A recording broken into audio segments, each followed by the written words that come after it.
पंजाब आणि हरियाणामधील शेतकऱ्यांच्या आंदोलनाला पाठिंबा दर्शवण्याकरता स्वाभिमानी शेतकरी संघटनेच्या वतीने पंचवटी चौक डॉक्टर पंजाबराव देशमुख यांच्या पुतळ्यासमोर जागरण करून आत्मक्लेश आंदोलन करण्यात आले।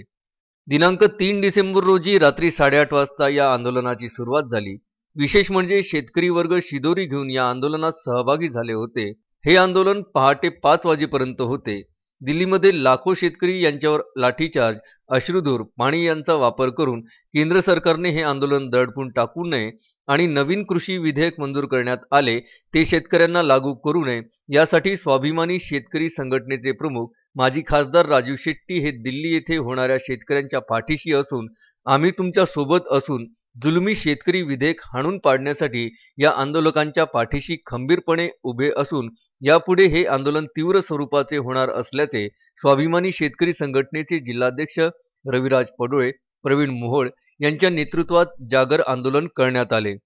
गेल्या काही दिवसापासून दिल्ली येथे सुरू असलेल्या शेतकऱ्यांच्या आंदोलनाला पाठिंबा म्हणून जे महाराष्ट्रामध्ये सुद्धा स्वाभिमानी शेतकरी संघटनेचे संस्थापक अध्यक्ष व शेतकऱ्यांचे कैवारी माननीय खासदार राजू शेट्टी साहेब यांच्या नेतृत्वात आज दिनांक 3 रोजी संपूर्ण महाराष्ट्रात हा आत्मक्लेश आंदोलनाचा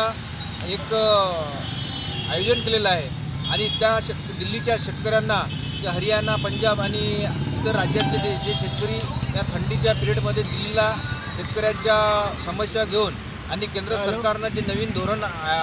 लागू केलेलं आहे त्या धोरणाला विरोध म्हणून जे आंदोलन दिल्लीला चालू आहे त्या दिल्लीच्या आंदोलनकर्त्यांना आणि देशातल्या त्या शेतकऱ्यांना अमरावती जिल्हा स्वाभिमानी शेतकरी संघटनेच्या वतीने आज आत्मक्लेश हा आंदोलनाचा आणि एक जागर म्हणून आम्ही या संपूर्ण रात्रभर या खुल्या वातावरणात थंडीमध्ये भाऊसाहेब देशमुख जे कृषी महर्षी होते, या देशाचे पहिले कृषी मंत्री होते, त्यांच्या पुतळ्यासमोर बसून आज स्वाभिमानी शेतकरी संघटनेच्या वतीने अमरावती जिल्ह्याच्या वतीने आम्ही हे आत्मक्लेश आंदोलन आणि त्या दिल्लीच्या शेतकरी बांधवांना जे आंदोलनाला बसले आहे त्यांना पाठिंबा म्हणून आज आम्ही आत्मक्लेश आंदोलन इथे आज आयोजित केलेलं आहे।